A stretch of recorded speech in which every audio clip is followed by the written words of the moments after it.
come here at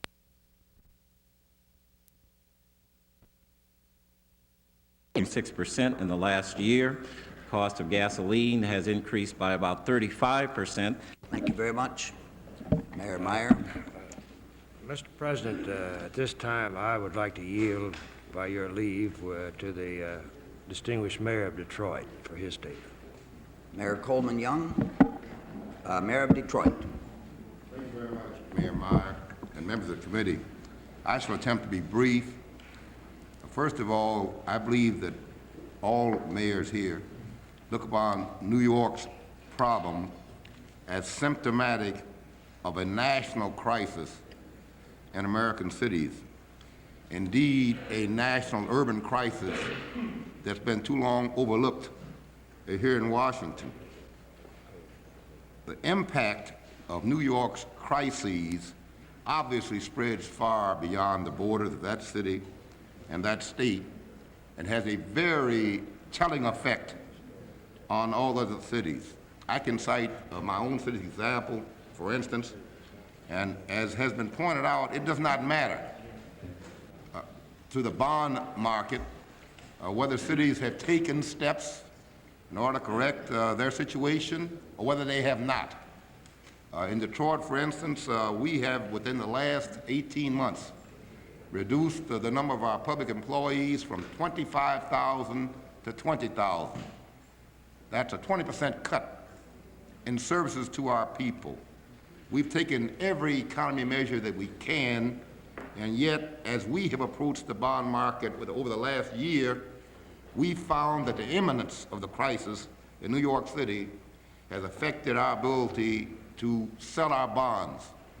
Never prior to 1974 did Detroit pay in excess of 6% on its general obligation bonds. As we approached the market last year, already with rumblings of the New York crisis, we found we were unable to float bonds within the 8% limitation that our state legislature imposes upon us. We were forced to withdraw those bonds, go back to Lansing, our state capital, get the ceiling raised to 10%, again approach the bond market on a $30 million issue where we paid 9.8. On a tax-exempt bond. On tax-exempt bonds, which we feel to be extortionate. We needed another $20 million on the same project. We knew Big Mac was coming, and so we went in advance of need to get an additional $20 million, which is certainly imprudent, but there was desperation. We paid 9.9. 1/10 of 1% short of our limit. I gather that is the going rate, Mr. Chairman, in Wall Street. Mayor Bean can testify to that point. So the point that I too am not an economist. I know what's happening in Detroit. I know that New York is the financial capital of the world. I don't know what will happen to the banks across this nation and across the world if New York should default.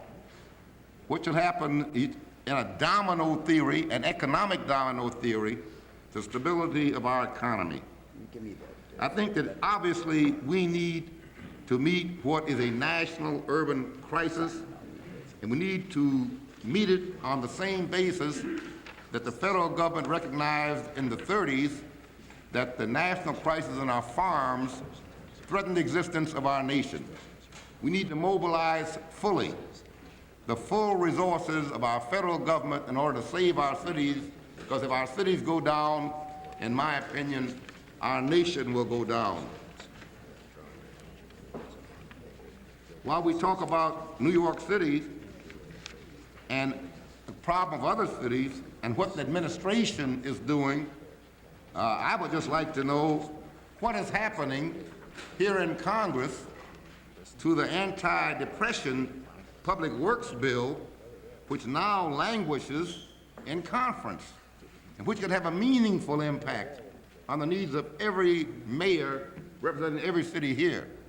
So I think that while we talk about what the administration isn't doing, Mr. Chairman, we'll also talk about what is Congress going to do about anti-recession, about public works. We need that money. New York needs that money. I think that in closing, we stand on the brink of a national and international catastrophe, financial catastrophe. Now is the time for action and leadership by the Congress as well as the administration. Thank you very much, Mayor Young. Your next witness, Henry, Mayor Gibson.